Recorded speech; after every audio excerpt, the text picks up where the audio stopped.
Assalamualaikum warahmatullahi wabarakatuh. Salam sejahtera bagi kita semua. Selamat siang Bapak dosen dan teman-teman semua.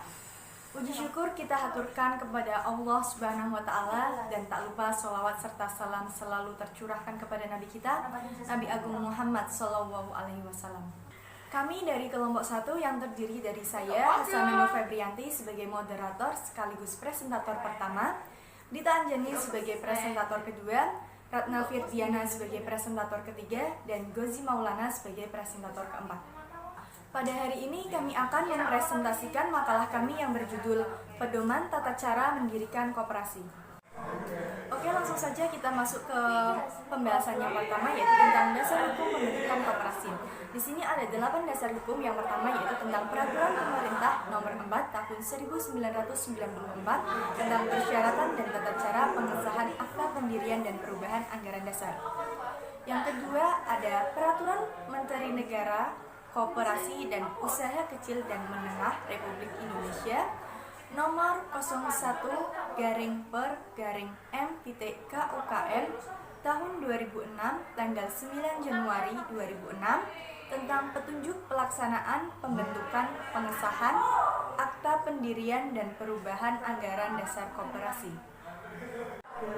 Yang ketiga ada Keputusan Menteri Negara Koperasi dan Usaha Kecil dan Menengah Republik Indonesia yang tertulis dalam nomor 98/KEP/KUKM/X tahun 2004 tanggal 24 September tentang notaris sebagai pembuat akta pendirian koperasi.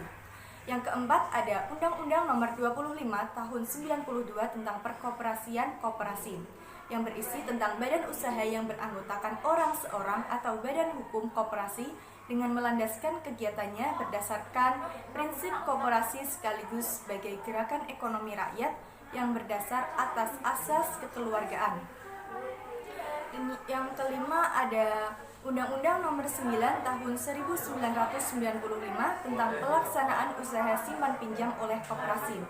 Yang keenam ada Instruksi Presiden RI Nomor 18 Tahun 1998 tentang peningkatan pembinaan dan pengembangan koperasi. Yang ketujuh ada Keputusan Menteri Negara Koperasi dan UKM RI yang tertulis dalam nomor 98/M.KUKM/9 tahun 2004 pada 26 Oktober tentang notaris sebagai pembuat akta koperasi. Dan yang kedelapan ada Keputusan Menteri Negara Koperasi dan UKM RI nomor 123/M.KUKM/10 tahun 2004 tanggal 26 Oktober tentang penyelenggaraan tugas pembantuan dalam rangka pengesahan akta pendirian, PAD dan pembubaran koperasi pada provinsi dan kabupaten atau kota. Untuk penjelasan lebih lanjut, mari kita lihat dengan seksama penjelasan dari Mbak Dita Anjani. Kepada Mbak Dita Anjani, saya persilahkan. Assalamualaikum warahmatullahi wabarakatuh. Perkenalkan, nama saya Dita Anjani dengan NIM 4120020. Di sini saya akan menjelaskan tentang syarat-syarat pembentukan koperasi.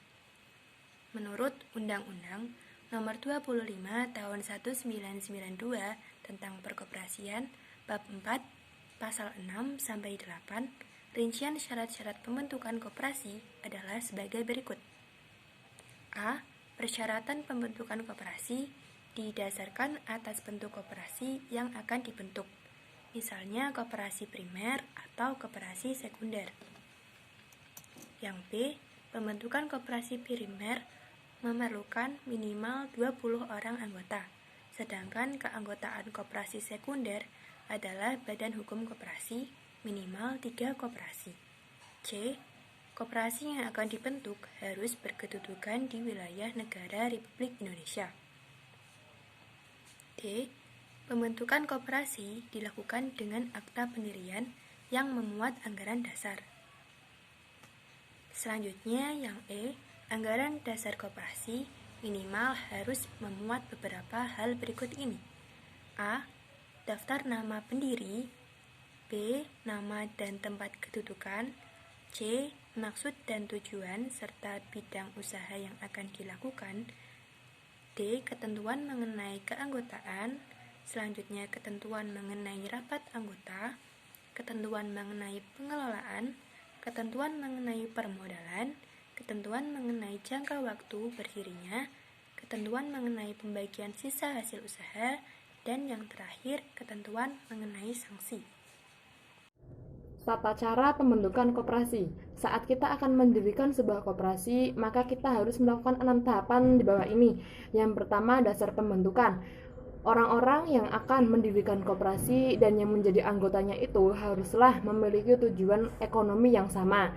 Yang kedua, persiapan pembentukan koperasi. Nah, persiapannya itu meliputi mendapatkan penyuluhan dari pejabat departemen koperasi, dari pengusaha kecil dan pengusaha menengah, dan mendapatkan latihan ataupun pendidikan terlebih dahulu. Yang ketiga, rapat pembentukan. Nah, di rapat ini dihadiri paling tidak 20 orang dan dipimpin dari salah satu dari anggota tersebut. Yang keempat, pengajuan permohonan untuk mendapatkan pengesahan hak badan hukum koperasi. Nah, setelah mengajukan permohonan tersebut, maka para pendiri mendaftarkan koperasi sebagai badan hukum. Dan yang keenam, pengesahan akte pendirian. Tanggal pendaftaran akte pendirian tersebut adalah tanggal resmi berdirinya sebuah koperasi. Tingkatan koperasi. Tingkatan koperasi dibagi menjadi dua, yaitu koperasi primer dan koperasi sekunder. Koperasi primer adalah badan usaha yang didirikan oleh dan beranggotakan orang seorang. Sedangkan koperasi sekunder yaitu koperasi yang terdiri dari gabungan badan-badan koperasi. Di koperasi sekunder ini dibagi menjadi tiga, yaitu koperasi pusat, gabungan koperasi, dan induk koperasi. Sedangkan berdasarkan daerah kerjanya, koperasi itu dibagi menjadi tiga, yaitu koperasi primer, sekunder, dan tersier. Koperasi primer berkedudukan di wilayah anggota koperasi. Koperasi sekunder berkedudukan di ibu kota provinsi, sedangkan koperasi tersier berkedudukan di ibu kota negara. Struktur internal organisasi koperasi. Struktur internal organisasi koperasi melibatkan perangkat organisasi di dalam organisasi itu sendiri. Perangkat organisasi koperasi adalah rapat anggota, pengurus pengawas, dan pengelola. Di antara rapat anggota, pengurus, dan pengelola terjalin hubungan perintah dan tanggung jawab.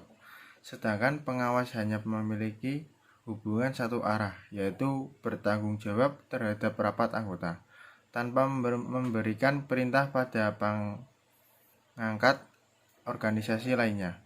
Untuk lebih jelasnya, perhatikan gambar di bawah ini. Anggota. Setiap orang yang terdaftar sebagai peserta pemilik koperasi sesuai dengan persyaratan dalam anggaran dasar. Rapat anggota. Pemegang kekuasaan tertinggi dalam organisasi koperasi. Pengurus. Melaksanakan keputusan-keputusan yang ditetapkan oleh rapat anggota untuk menggerakkan roda organisasi dalam merealisasikan tujuan yang ditetapkan. Pengawas. Bertugas melaksanakan pengawasan atas pekerjaan pengawasannya. Pengelola. Melaksanakan harian kegiatan koperasi yang diangkat oleh pengurus koperasi atas persetujuan rapat anggota. Struktur eksternal organisasi koperasi. Struktur eksternal organisasi koperasi berhubungan dengan adanya penggabungan koperasi sejenis pada suatu wilayah tertentu. Penggabungan itu dibutuhkan untuk pembinaan, pelatihan, kemudian mendapatkan modal, dan kebutuhan kemudahan lainnya.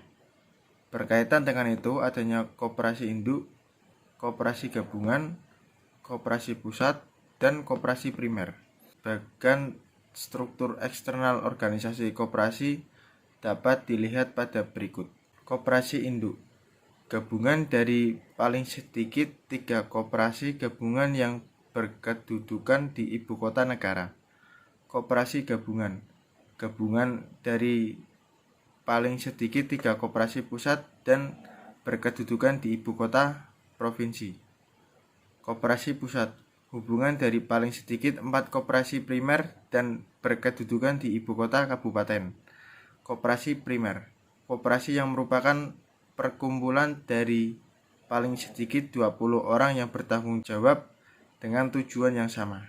Terima kasih teman-teman atas penjelasannya. Agar pengetahuan kita tidak berhenti di sini saja, kami akan membuka sesi diskusi melalui grup WhatsApp, yang mana kalian bisa menanyakan, menyanggah, ataupun memberikan tanggapan terkait pedoman tata cara mendirikan koperasi.